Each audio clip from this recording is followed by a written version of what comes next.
Hello students, good morning. आज की इस वीडियो में मैं आपको 11th क्लास का एक टॉपिक लेकर चल रहा हूँ। चैप्टर चल रहा है जीवों का वर्गीकरण।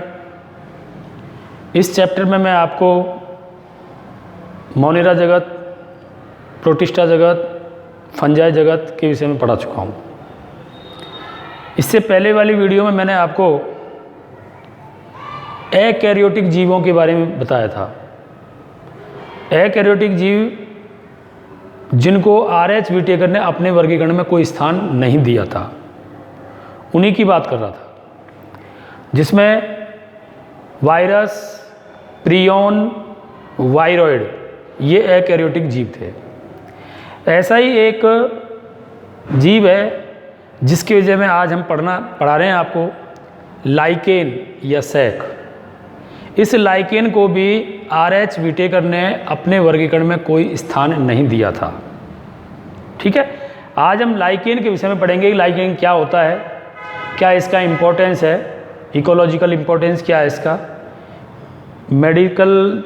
मेडिसिन दृष्टि से इसका, मेडिकल क्षेत्र में इसका क्या इम्पोर्टेंस है। इन सब विषय को विषय में बात करेंगे और इसके कितने टाइप्स होते हैं लाइकेन के, उन विषयों पर हम चर्चा करेंगे। तो आज का टॉपिक है लाइकेन।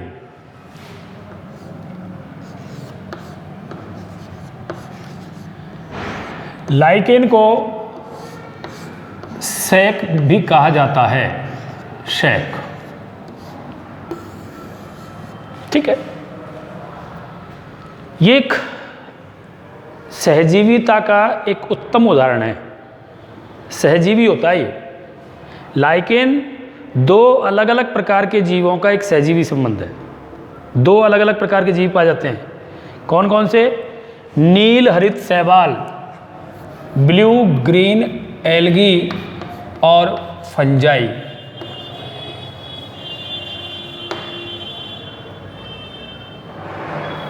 का सहजीवी संबंध होता है। ठीक है, नील हरित शैवाल और कवक के सहजीवी संबंध को ही हम लाइकेन कहते हैं। ठीक है, ये थैलस के समान होता है। इसका शरीर जो है वो थैलस के समान होता है। इसका ऊपर का हिस्सा ब्लू ग्रीन एल्गी कहलाता है, जबकि निचला हिस्सा जो होता है वह है कवक कहलाता है, फंजाई कहलाता है। ये फंजाई है।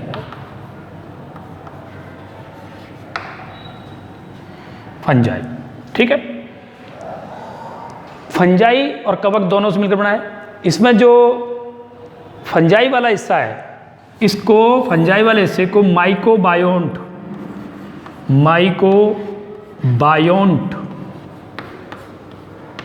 भी कहा जाता है। लाइकेन में जो फंजाई वाला पार्ट होता है, कवकीय भाग होता है, उसे माइकोबायोन्ट कहते हैं, जबकि नील हरित शैवाल वाले हिस्से को फाइकोबायोन्ट कहा जाता है। फाइकोबायोन्ट कहा जाता है। यहाँ पर सवाल पूछे गए हैं इस पर। नीट जैसे एग्जामों में प्रश्न पूछा जा चुका है कि माइकोबायोन्ट होता है, यह फाइकोबायोन्ट होता है। लाइकेन का कवकीय भाग, लाइकेन का शैवालीय भाग, इस तरीके से ये पूछा जाता है। क्लियर? तो इसके कवकीय भाग को माइकोबायोन्ट और शैवालीय भाग को फाइकोबायोन्ट के नाम से जाना जाता है। इसमें ये दोनों सहजीवी हैं। सहजीवी होता क्या है, इसकी परिभाषा को ध्यान से सुनना। दो अलग अलग प्रकार के जीवों का ऐसा पारस्परिक अनिवार्य संबंध,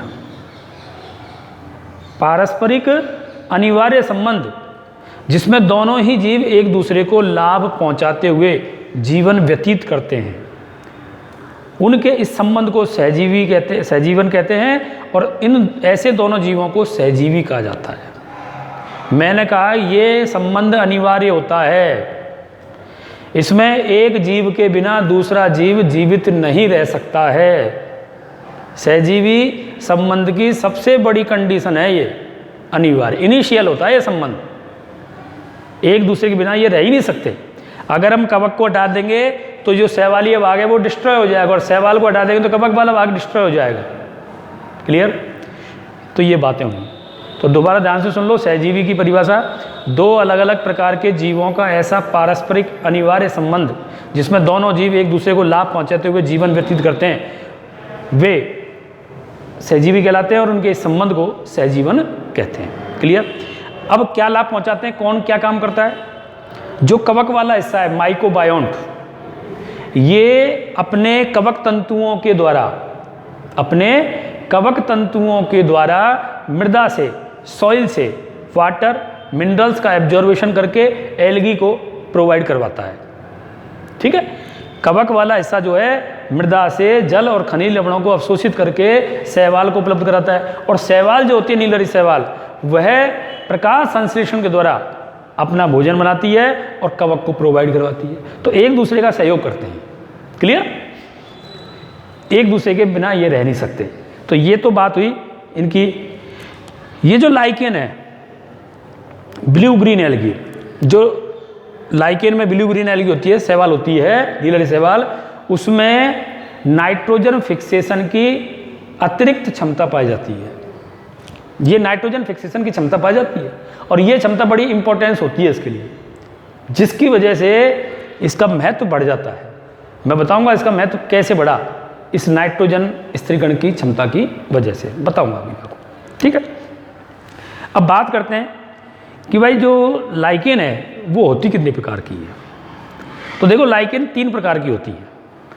3 प्रकार की लाइकेन पाई जाती है। मैं यहाँ लिख देता हूँ इसके टाइप्स। नंबर 1, क्रस्टोज या परपटी लाइकेन। क्रस्टोज या परपटी लाइकेन।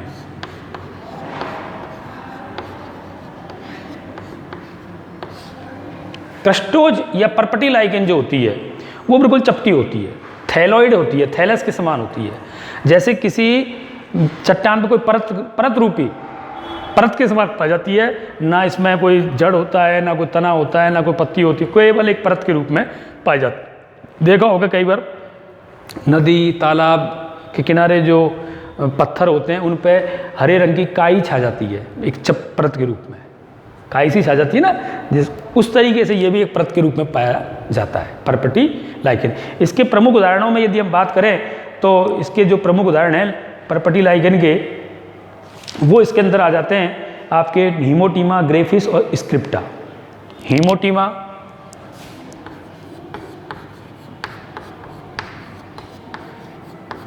हीमोटीमा, दूसरा है ग्रेफिस और तीसरा स्क्रिप्टा। ग्रेफिस और स्क्रिप्टा। ठीक है? ये 3 इसके एग्जाम्पल लगाए मैंने क्रस्टोज परपटी लाइकेन के, जो एक परत के रूप में पाई जाती है चट्टानों पर, पेड़ पौधों के ऊपर, कहीं भी जो भी होगी वहाँ पर एक परत के रूप में होती है केवल। दूसरा मैंने बताया आपको फोलियोज या पर्निल। फोलियोज या पर्निल लाइकेन।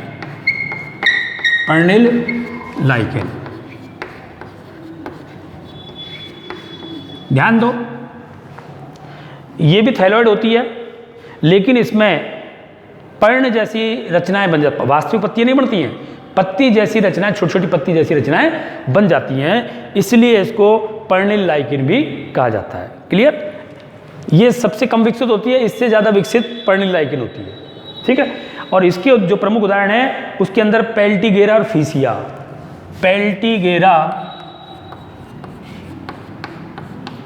और फीसिया इसके प्रमुख उदाहरण हैं। क्लियर? फोलियोज पर्निल लाइकेन, पत्ती जैसी, जिसमें पत्ती जैसी स्ट्रक्चर पाई जाती है उसे पर्निल लाइकेन कहते हैं। और तीसरा जो है वो है फ्रूटिकोज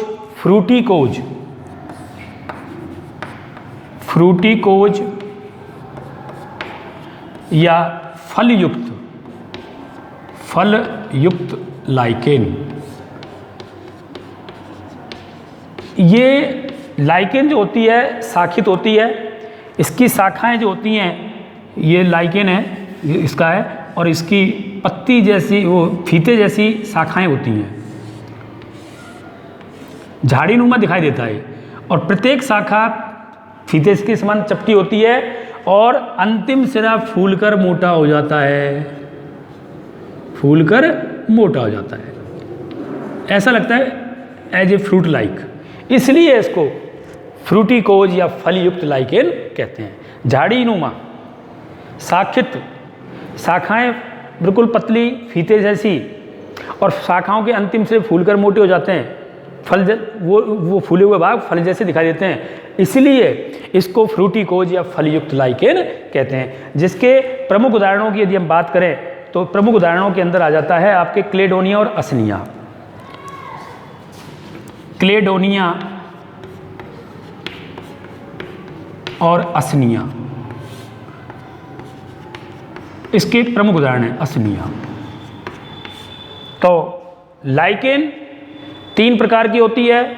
पहला क्रस्टोज या परपटी लाइकेन, बिल्कुल परत जैसी होती है, इसका थैलस।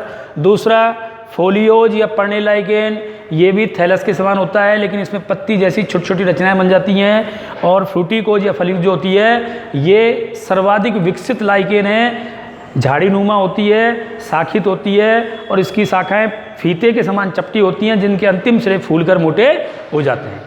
तो ये 3 प्रकार की लाइकेन होती हैं। क्लियर। अब बात यदि हम करें इनकी कि भाई इसका इम्पोर्टेंस क्या है, इसका इम्पोर्टेंस क्या है, तो देखो भैया सभी छात्र ध्यान दें, इसको मैं साफ कर देता हूँ।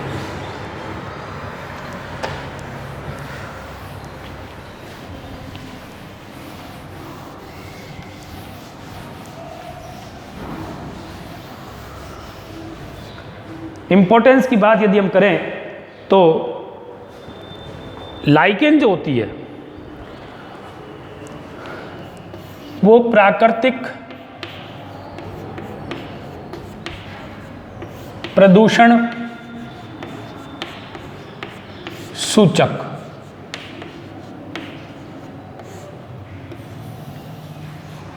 के रूप में काम करती है। ये पॉल्यूशन इंडिकेटर के रूप में काम करती है। स्पेशली किसका, विशेषकर ये सल्फर डाइऑक्साइड, स्पेशली ध्यान देना, मैंने आपको बहुत जोर दे के कही ये बात। लाइकेन जो होती हैं वो प्राकृतिक प्रदूषण सूचक होती हैं। किसका प्रदूषण, स्पेशली सल्फर डाइऑक्साइड। जिस वातावरण में ये उगती हैं, जिस पर्यावरण में ये उगती हैं, अगर उस पर्यावरण की वायुमंडल में सल्फर डाइऑक्साइड की मात्रा थोड़ी सी भी बढ़ जाए तो ये तुरंत मुरझा जाती है, और ये इंडिकेशन दे दिया कि आसपास के वातावरण में सल्फर डाइऑक्साइड का प्रदूषण है। तो इसलिए इनको प्राकृतिक प्रदूषक सूचक कहा जाता है लाइकेन को। दूसरा आता है इसके अंदर एक ड्रोसेला लाइकेन है। ड्रोसेला जो लाइकेन है ये बड़ी इंपॉर्टेंट है, बड़ी इंपॉर्टेंट है। क्यों? क्योंकि इससे ओरेसिन नामक रंजक प्राप्त होता है। इससे एक ओरेसिन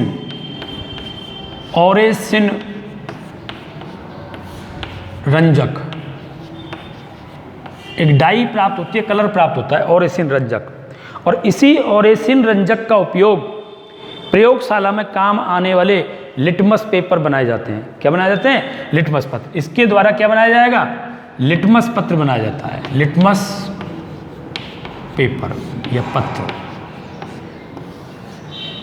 ड्रोसेला लाइकेन से एक डाई प्राप्त होती है, ओरेसिन डाई, कलर होता है ये, ओरेसिन रंजक। और इस रंजक का उपयोग मोस्टली लिटमस पेपर बनाने के लिए होता है, और लिटमस पत्र का उपयोग आपके प्रयोगशालाओं में किया जाता है अम्ल और क्षार की पहचान के लिए। ध्यान है ना आपको, पिछली कक्षाओं में पढ़ा होगा 9वीं 10वीं क्लास के अंदर कि लिटमस पत्र के द्वारा किसी भी पदार्थ की अम्लीय प्रकृति और क्षारीय प्रकृति का पता कर सकते हैं। और उस लिटमस पत्र का निर्माण करने के लिए जो ओरेसिन रंजक होता है वो एक लाइकेन से प्राप्त होता है जिसका नाम है ड्रोसेला लाइकेन। ओके, इसी प्रकार हम बात करें एक सिट्रेरिया आइलैंडिका। सिट्रेरिया आइलैंडिका।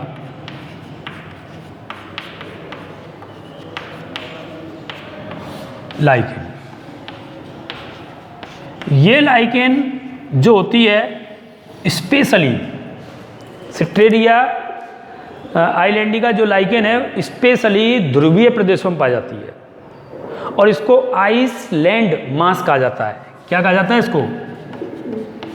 आइसलैंड मास कहा जाता है।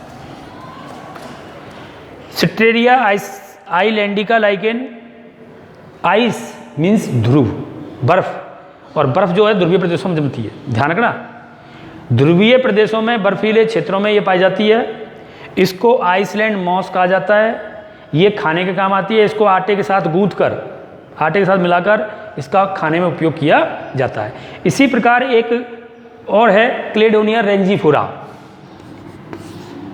क्लेडोनिया रेंजीफेरा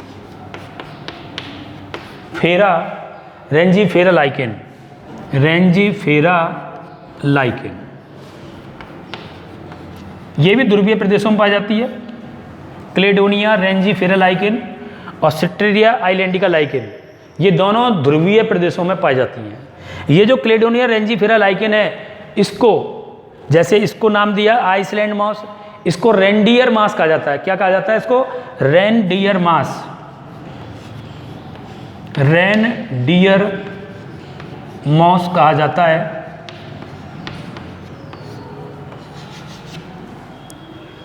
आपने पिछली कक्षाओं में, 9वीं तक की कक्षाओं में कहीं पढ़ा हो ध्रुवीय प्रदेश में पाए जाने वाले जीव जंतुओं के विषय में।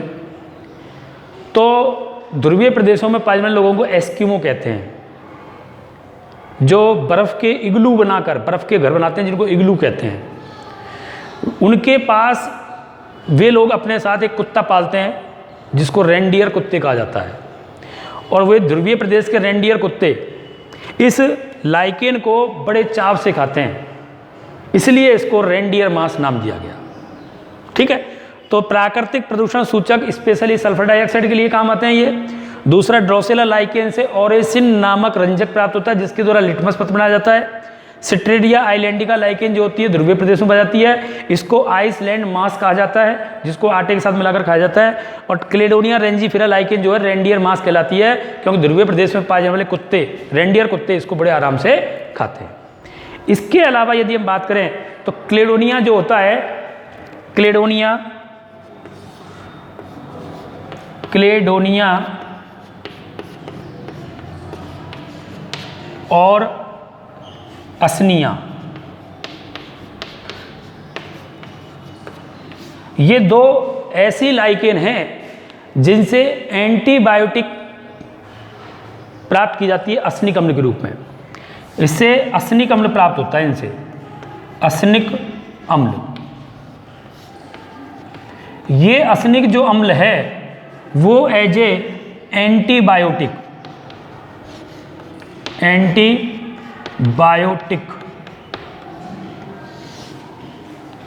प्रतिजैविक पदार्थ के रूप में प्रयुक्त होता है। एंटीबायोटिक के रूप में काम होता है, जैसे कुछ जीवाणुओं से प्राप्त होता है। फर्स्ट एंटीबायोटिक के बारे में मैंने बताया था आपको, एक कवक से प्राप्त हुआ, पेनिसिलियम नोटेटम कवक से प्राप्त हुई थी पेनिसिलिन नामक एंटीबायोटिक। सबसे पहली खोजी गई मानव द्वारा एंटीबायोटिक थी, जिसकी खोज अलेक्जेंडर फ्लेमिंग ने की थी, और वो एक कवक से प्राप्त हुई थी जिस कवक का नाम था पेनिसिलियम नोटेटम कवक। उसी प्रकार लाइकेन से भी असनिक अम्ल के रूप में एंटीबायोटिक प्राप्त होती है। ये इसका मेडिकल उपयोग है, चिकित्सा के क्षेत्र में लाइकेन का उपयोग। इसी प्रकार एक उपयोग है पारमेलिया जो है लाइकेन, उसका मृगी के उपचार में कहता है पारमेलिया लाइकेन जो होती है उसका उपयोग मिर्गी के उपचार में किया जाता है। मिर्गी के उपचार में प्रयुक्त होती है कौन सी? पारमेलिया। तो ये मेडिकल यूजेज हैं इसके। चिकित्सा क्षेत्र में लाइकेन का महत्व है। तो मैंने दो महत्व बताए कि भाई क्लेडोनिया और असनिया लाइकेन से असनिक अम्ल के रूप में एंटीबायोटिक प्राप्त होती है, जबकि पारमेलिया और लाइकेन जो है उसका उपयोग मृगी के उपचार में किया जाता है। जिन लोगों को मृगी के दौरे पड़ते हैं उनके उपचार में इसका उपयोग किया जाता है। इसी प्रकार जो होती है रोसेला टिंक्टोरिया लाइकेन, यहाँ लिख देता हूँ, रोसेला टिंक्टोरिया जो लाइकेन है, इसका उपयोग जो है हार्ट से रिलेटेड जो एंजाइना डिजीज होती है, हृदय सूल जिसको कहते हैं, हृदय आघात कह सकते हैं, बाकी एंजाइना कहलाता है, एंजाइना या हृदय सूल, पेन होता है बहुत भयंकर हृदय में, उस पेन को ठीक करने के लिए उस एंजाइना के उपचार में रोसेला टिंक्टोरिया लाइकेन का उपयोग किया जाता है। तो ये इसके 3 उपयोग बताए। क्लेडोनिया असनिया का असनिक अम्ल के रूप में एंटीबायोटिक प्राप्त होती है, पारमेली लाइकेन का मृगी के उपचार में उपयोग किया जाता है, जबकि रोसेला टिंक्टोरिया लाइकेन का उपयोग जो है एंजाइना हृदय सूल के उपचार में इसका उपयोग किया जाता है। इसी प्रकार यदि हम बात करें तो देखो मैंने आपको पर्यावरणीय महत्व बता दिया इसका, मैंने मेडिकल क्षेत्र बता दिया। अब इसका इकोलॉजिकल इंपॉर्टेंस, इकोलॉजिकल इंपॉर्टेंस क्या है, तो यहाँ पर मैं अलग से आपको थोड़ा बताऊँ, इसको साफ कर रहा हूँ तो ध्यान दीजिए। ये जो लाइकेन होती है, चूँकि इसके अंदर जो नीलरी शैवाल है उसमें नाइट्रोजन फिक्सेशन की कैपेसिटी पाई जाती है, नाइट्रोजन स्थिरीकरण की क्षमता पाई जाती है, और इसके जो कवक हैं, कवक वाला जो भाग है माइकोबायोन्ट, उसके कवक तंतु 2 काम करते हैं। मृदा से जल और खनिज लवणों का तो अवशोषण करेंगे ही करेंगे, साथ ही साथ इनसे विशेष प्रकार के अम्ल प्राप्त उत्पन्न होते हैं, स्थिर होते हैं, जैसे कि असनिक अम्ल, अभी अभी बताया था मैंने आपको। ऐसे अम्ल रिलीज होते हैं कवक तंतुओं से। इनके द्वारा रिलीज स्रावित अम्लों के द्वारा, जैसे ये चट्टान है, इस चट्टान पर अगर ये उगती है,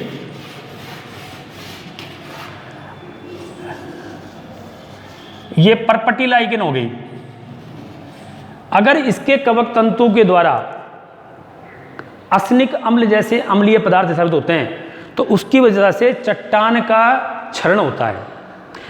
चट्टान का क्षरण होने से मृदा या सॉइल फॉर्मेशन की क्रिया प्रारंभ होती है, और धीरे धीरे ये सॉइल फॉर्मेशन करके अन्य जीवों के लिए यहाँ पर उगने का एक एटमॉस्फेयर बनाने का काम करती है। धीरे धीरे यहाँ पर अन्य पौधे आते जाएंगे, अन्य जीव पादप आते जाएंगे, वो भी यहाँ पर मृदा फॉर्मेशन में महत्वपूर्ण भूमिका निभाएंगे। एक के बाद एक दूसरी जातियाँ आती जाती हैं, इनको क्रमिक जातियाँ क्रमक कहते हैं। क्रमिक जातियाँ या क्रमिक पादप समुदाय या क्रमक कहा जाता है। धीरे धीरे इस चट्टानी क्षेत्र पर बहुत मोटी मृदा की लेयर बढ़ जाती है, और जहाँ सबसे पहले लाइकेन आकर आस्थापित हुआ था, उगे थे, वहाँ मृदा बनने की क्रिया प्रारंभ हुई, और धीरे धीरे दूसरे छोटे छोटे पौधे आते गए, और उनके बाद यहाँ पर मृदा बनने की क्रिया बढ़ती चली गई, और अंततः एक दिन ऐसा होता है इन चट्टानी क्षेत्रों पर पूरा पादप समुदाय बनकर तैयार हो जाता है। इसको बोलते हैं पारिस्थितिक अनुक्रमण या इकोलॉजिकल सक्सेशन। पारिस्थितिक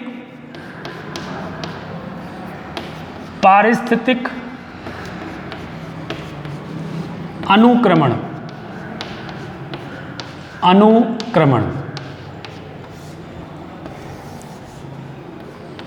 नग्न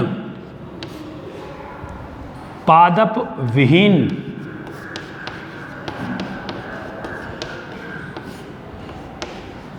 क्षेत्र में चरम पादप समुदाय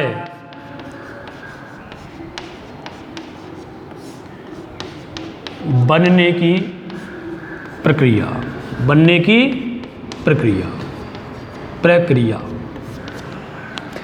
नग्न जैसे चट्टान, पादप विहीन क्षेत्र, नग्न चट्टान पर पादप नहीं पाए जाते, पादप विहीन क्षेत्र और भी हैं, जैसे रेगिस्तान, जैसे कि नया तालाब, जलीय क्षेत्र जहाँ पर पादप नाम की कोई चीज़ ही नहीं हो, उस स्थान पर चरम पादप समुदाय बनने की जो प्रक्रिया है, दीर्घकालीन प्रक्रिया होती है, बहुत लंबा समय लगता है।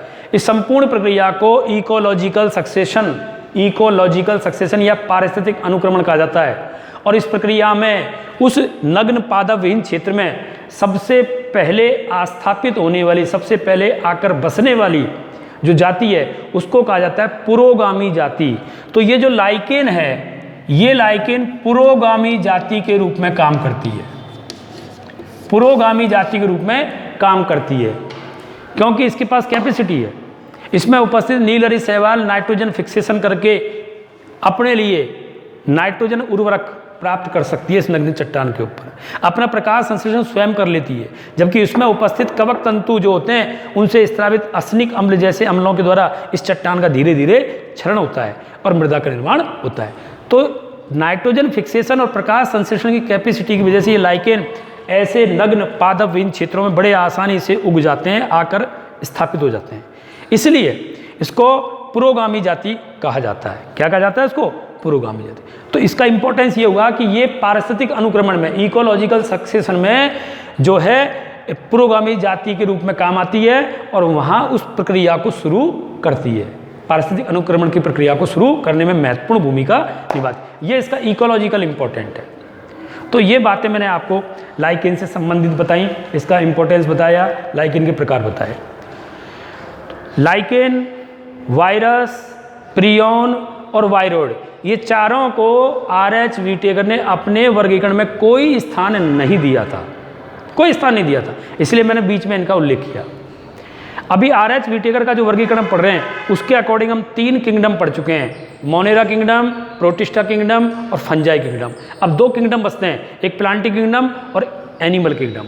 कल से जो वीडियो बनाऊंगा मैं आपको, कल जो अगला टॉपिक बताऊंगा उसमें मैं बात करूंगा आपसे प्लांटिक किंगडम की, पादप जगत की।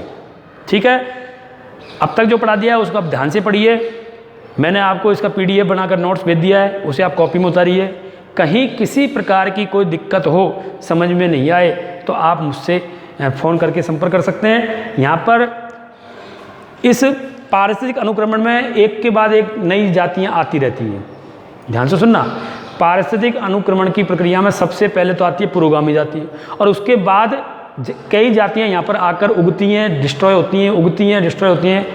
उन क्रमिक रूप से आने वाली जातियों को क्रमक समुदाय कहते हैं, क्रमक समुदाय कहते हैं। आपकी कॉपी में जो मैंने कॉपी बना के दी है उसमें क्रमिक पादप समुदाय लिखा हुआ है, गलत है, क्रमिक की जगह क्रमक पादप समुदाय पढ़ेंगे आप। ठीक है, थैंक यू, धन्यवाद।